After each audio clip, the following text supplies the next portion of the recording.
right, guys. All right, disappointing loss. Always disappointing. You don't come out on top when you work to. You only get 12 chances a year to get these opportunities. So credit to Louisville and their staff. They did a good job of really making a couple adjustments and sustaining in that third quarter. Did a good job with the field position in that quarter, and really were behind the 8 ball on the field position battle in the third, and ended up being a big factor in what we did. But a lot to build off in the game, off of in the game, and a lot to learn from. And we will learn from it, and that's our job.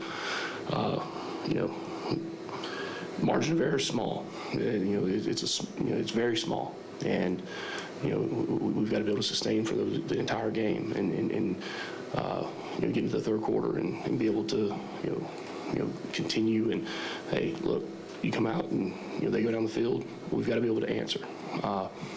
We've got to be able to, if we do go 3 and out, be able to come back the next drive and rebound from it. And I thought that's what happened in the second half. We got kind of spotty in some of the areas of play. All phases. It wasn't one phase, so it was all phases that we've got to continue to improve on. And then, like I said, we'll learn from this. We had a lot of new guys out there. They played a lot of meaningful downs tonight.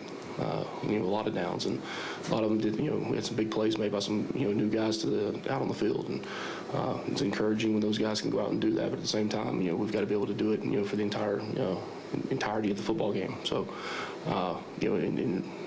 really those middle downs. You look at things and say, third quarter. Third downs or this or this, but it's the first and second downs that you got to be able to make the plays on. And they got the ball in the perimeter some, and broke us down. And we'll improve on that, and we'll work on that, and be ready to come back the next week. And like I said, learn from the things that we've got to learn from, and build off the things we can build off of. So with that, we'll open up for questions. Please wait for a mic. We'll start up here, Rob.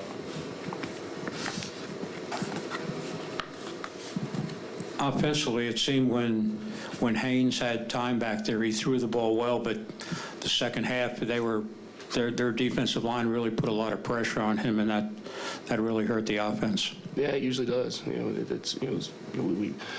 Early on we had a couple breakdowns and things, and I thought Buster did a really good job of adapting and with some of the play calls and things we were doing, and then you get in some of those situations where we're looking to dial up some of the shots and get the ball really pushed downfield, and obviously those take longer, and like I said, some young guys got out there and got some meaningful downs and be able to learn a lot from it, and that's my job is to make sure we make the biggest gains really from that first game to that second game.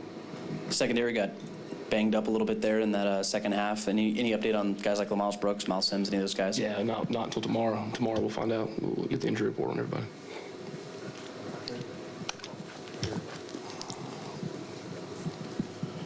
Hey, Coach, take us to that fourth quarter with a little bit less than 4. You went forward on 4th and 6. What was the decision behind going forward at that point in time instead of maybe planning to let your defense get one more chance at that time? Yeah, well, I mean, just the flow of the game at that point. I mean, they'd broken off some big plays. They were racking up explosives at that time. When you look at momentum of the game and the flow of the game, we had to be able to get something done there. And the way the clock runs now, there might it says 3 minutes and 46 seconds on the clock when that time was, and that's not something that you decide at the spur of the moment. That's something that you decide early on in the downs. That's not a drop in the hat and say, oh, let's go for it. I mean, that's something you decide early in the downs by the flow of the game. There's 3 minutes 46 seconds on the clock. In the way the clock runs now, that 3:46 isn't like 3:46 used to be. It goes a lot faster. And we need to make our hay there. We knew what type of coverage we're going to be in. We had it called up, and we got unfortunately we weren't able to execute on the play. Kelly.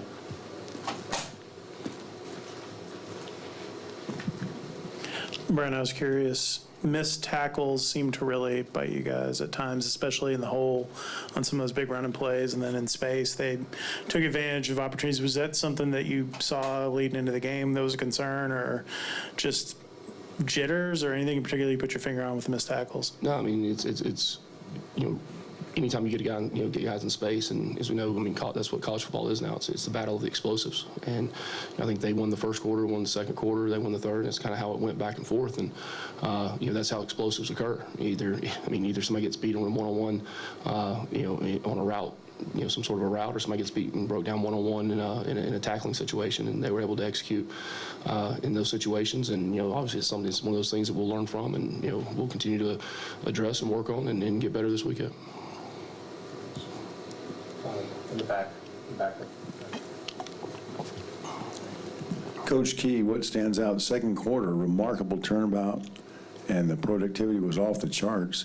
Was that better execution? Was that adjustments? Was that a personnel change for Georgia Tech? 28 points in the quarter. Yeah, no, it's it goes with the tempo of the game, the flow of the game. When you're playing with tempo and you get those explosives and you're able to really kind of put your foot on them, momentum starts rolling. And when you're playing with tempo, it's a double-edged sword, because it affects both sides of the football. And you got to be our whole thing with tempo is being able to play tempo that complements the entire football team, not just one side of the ball. And we were able to get in the rhythm there, and come out in the second half. And unfortunately, that first series we weren't able to get in the rhythm to get the tempo going. And then later on we were able to get some tempo moving. So it's all how it's set up and it goes. But the efficiency on first down really allows you to be able to get into that rhythm. Ken, right here. Brent, this week you were talking about you wanting your team to play with poise and be physical and situational football, and there were some things in the fourth quarter I'm sure you feel better about, but overall, just how did you feel about just the play of the team in that quarter? It's hard to sit here and say you feel good about anything when you come off of a loss like that. It really is. But that's our job is to find the things that we did well and continue to do them well, and find the things that we did not do as well and improve on those. And yeah, I mean, I don't know I don't have the sheet in front of me, but I think it was with one or two penalties. We challenged them constantly to play with discipline.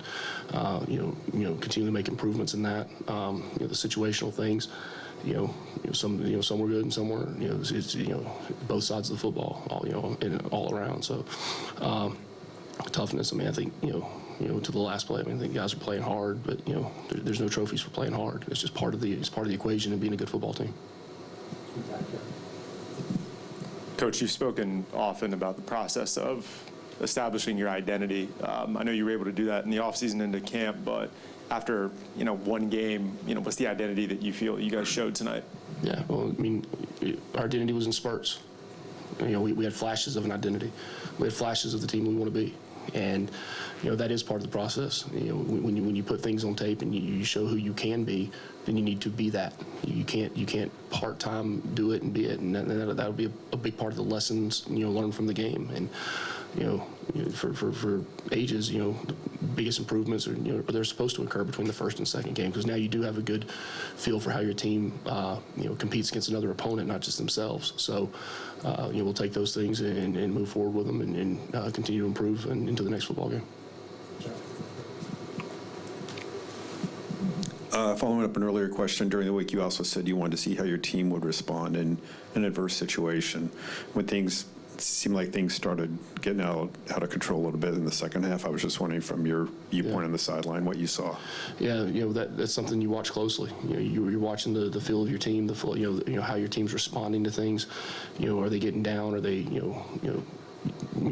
moaning at each other? And there wasn't any of that. There was none of that. It was okay. Hey, we got to get this fixed. We got to get out of the rut. Okay, well, how do you get out of the rut? You help them with some play calls. You do some things, and which we did. I thought, offensively after those first two drives of the second half, then we kind of started to get back into a rhythm. So you saw the ebbs and flows of the game, and you saw the positives of what can be there.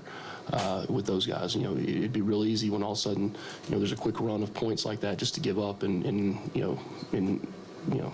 throw the towel in. But I didn't see that at all. So that's an encouraging thing that we'll have to continue to build off of. Time for a couple more, Jackson. Coach, the running game seemed to find a little bit of a groove in the second quarter and then kind of tailed off in the second half. Was it something the defense was doing? Was it problems up front, or? No, I mean they did some good things. You know, made some good adjustments on their side. You know, then we in turn made some adjustments back to it, and you know, it's as part of the the chess match of the game. And, you know, they jumped into a mint bear front, and you know, so we ended up having to once they did that, then we went back and adjusted back some the other way, and you know, you got to be able to execute when your number's called on it. And look, it was with some of the the middle field coverages they were playing, and loading the box up. Early on, we were running some of the stretch zone things and being able to hit some good creases. And then as they jumped into the different fronts, and you saw us, and then we started working to take some of the shots and get the ball out of their hands, and didn't execute on as many of them as we needed to. So we'll continue to work on it, continue to get better. Cody in the back. What'd you think of Haynes? We obviously saw the wheels a little bit of Haynes King, and do you feel like he is the quarterback that you saw that won this job in the fall? Yeah. He showed that today? Yeah, he did. He made some big time throws. He's sitting there under duress several times. Showed us, made plays with his feet. You got some yardage. They got positive plays, pulling the ball down, scrambling, or pulling it down on a read play or a design run. And so that was encouraging. It was encouraging to see him sit there and deliver the football. And then we were, a couple inches away from a couple other big ones that we'll continue to close that gap and eliminate that margin. Last one, David, back.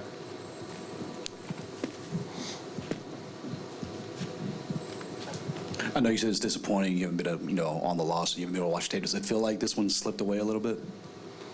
Loss is a loss, and there's no asterisk next to one that was a close loss or slipped away or was a blowout. A loss is a loss, and they all feel the same. Okay. Thank you, Coach. All right, guys, appreciate it. Go Jackets.